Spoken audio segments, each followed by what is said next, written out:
কালকে তোরে ছেলের পক্ষ থেকে দেখতে আসবে। কালকে কলেজে যাওয়ার কোনো দরকার নাই। তুমি না এতদিন বলছ আমারে ডাক্তার বানাইবা, তাইলে হঠাৎ করে তোমার চিন্তার এত পরিবর্তন হলো কেন? আমি তোর মা, আমি তোর ভালো মন্দ সব বুঝি। আমার কাছে মনে হয়েছে এখানে বিয়ে দিলে তোর আর চাকরি করে খাওয়া লাগবো না।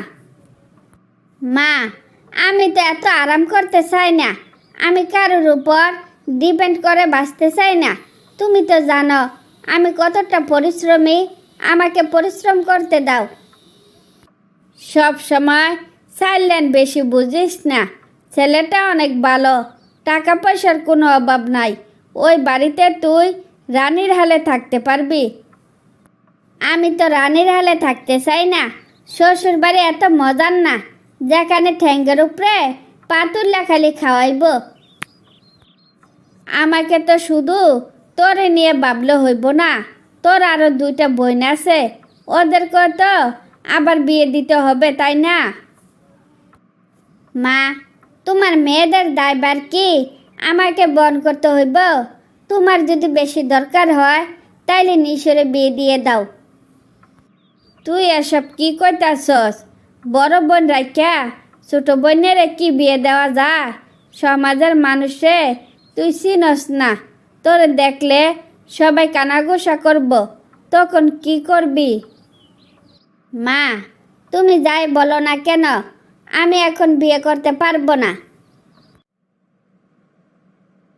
এই তিশা, তুই কি জানস যার সাথে তোর বিয়ে ঠিক করছে ওর বয়স যে মিনিমাম 45 বছর? ওই বুড়া বেটারে কি তুই বিয়ে করবি? রাফি, আমার মারে তো তুই চিনস। মার কথার উপরে কোনো কথা চলে না। মা যাই বলে তাই করে, তার জন্য তো বলি। মা কেন আমাকে ছেলে দেখতে দেয় নাই? তো মা জেনে শুনে কাজটা ঠিক করলো না। তার মানে তুই বুড়া বেটারে বিয়ে করবি? দেশে ছেলেদের অভাব পড়ছে নাকি? নাকি তুই দেখতে শুনতে খুব খারাপ যে ওইরকম একটা বুড়া বেটারে বিয়ে করতে হইব? মা যদি সত্যি সত্যি আমার এখানে বিয়ে দেয়, আর কোনো দিন আমি এই বাড়ি বরাবর আসবো না। ওই যে তোর বুড়া হবু জামাই আসছে, যা কথা বল। আমি তাহলে এখন যাই। আপনি কি মনে করে এখানে আসছেন আমি কি জানতে পারি? কি চুপ করে আছেন কেন? আমি শুনছি তুমি নাকি ডাক্তার হইতে চাও, আবার তোমার সাথে আমার বয়সেরও কোনো মিল নাই, তাই তোমাকে আমি বিয়ে করতে চাই না।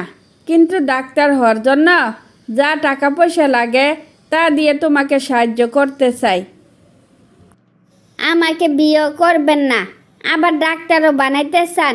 এখানে আপনার স্বার্থটা কি জানতে পারি? আমার কোনো স্বার্থ নাই। বিনা স্বার্থে তোমাকে আমি ডাক্তার বানাতে চাই।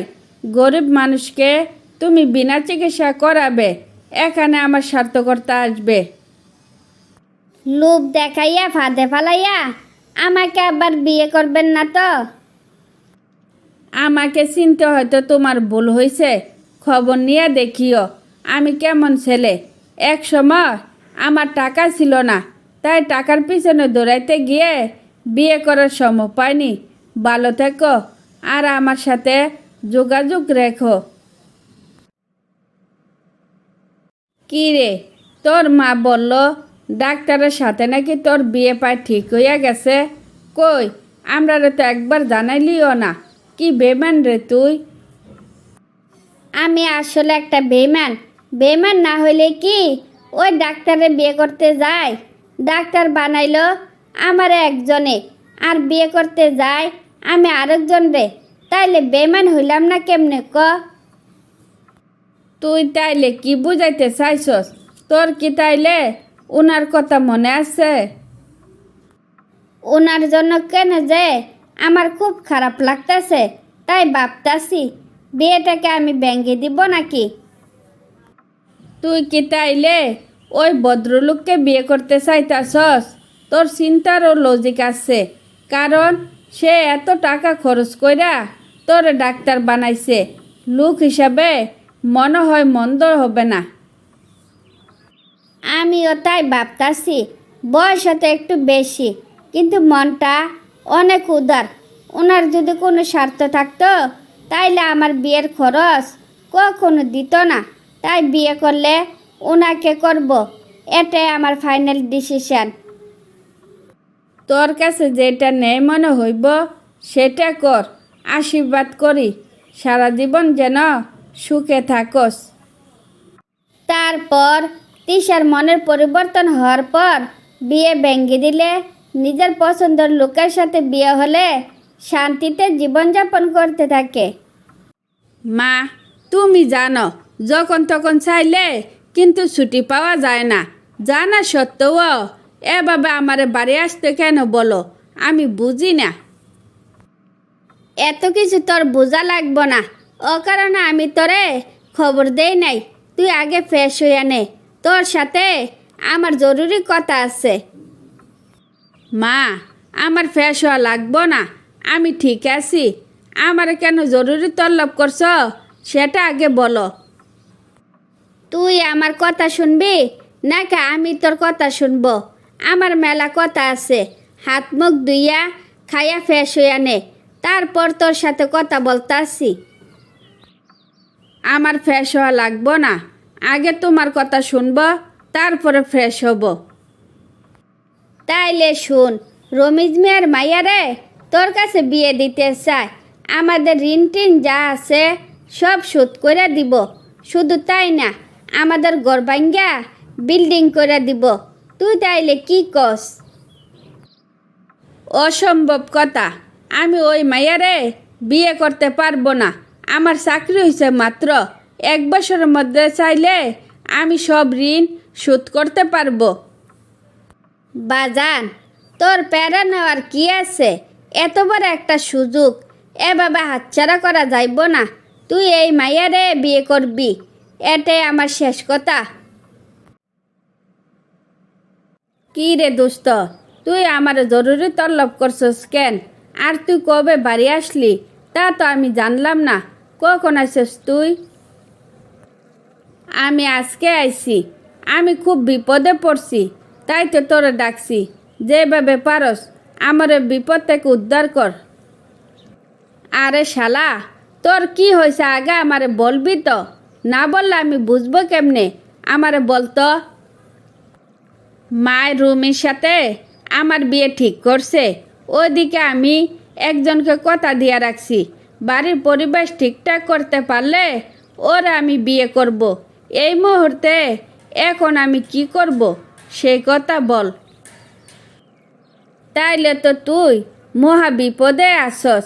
একটা কাজ কর, রুমির সাথে সরাসরি ব্যাপারটা শেয়ার কর, তাইলে দেখবি সব সমস্যার সমাধান হইয়া যাইব। তুই কথাটা মন্দ বলস নাই। আমার মা যে নাসুর বান্দা, মারে ম্যানেজ করার কোনো ওয়ে নাই। তাইলে তুই থাক, আমি রুমির সাথে একবার কথা বলে আসি। কি ব্যাপার? মেঘনা চাইতে বৃষ্টি, এখনো তো বিয়ের কথা 100% পাকা হয় নাই। তার মধ্যে আপনি বাড়ি চলে আইছেন, তো কতদিনের ছুটি আনছেন? আমার কোনো ছুটি নাই। মা অসুস্থর কথা বললা আমারে বাড়ি নিয়ে আইছে, তো আমি তোমার সাথে জরুরি কথা বলার জন্য তোমার কাছে আসছি। বুঝে শুনে উত্তর দিবা। কি বলবেন বলেন, আপনার যে কোনো কথা শুনতে আমি প্রস্তুত। যা বলার বলেন, আমি কিছু মনে করব না। আমার মাকে তো ভালো করে চিনো, যা বলে তা করে সারে। তার জন্য তোমাকে বলতে আসলাম। আমি একজনকে কথা দিয়ে রাখছি, তাই তোমারে আমি বিয়ে করতে পারবো না। তুমি আমাকে সাহায্য করো যাতে আমি আমার কথা রাখতে পারি। ওনারা আমার মুরব্বী, ওনাদের কথার বাইরে আমি কোনো কথা বলতে পারবো না। পারলে আপনি আপনার মাকে বুঝান, এখানে আমার কিছু করার নাই। তার মানে আমি একজনকে পছন্দ করি জেনেও তুমি আমারে বিয়ে করবা? তুমি একজন মেয়ে হয়ে তুমি কি চাও? তোমার জন্য আরেকজন মেয়ে মন ভেঙে যাক। 4 বছরের সম্পর্কটাকে তুমি এভাবে ভেঙে দিও না। তুমি চাইলে আমি আমার পছন্দের মেয়েকে বিয়ে করতে পারবো। আমি সব কিছু জেনে শুনে আপনাকে চাই। আপনি ওই মায়েরে বুল্লা গিয়া আপনি আপনার মায়ের পছন্দের মাইয়ারে বিয়ে করেন, সে ভালো।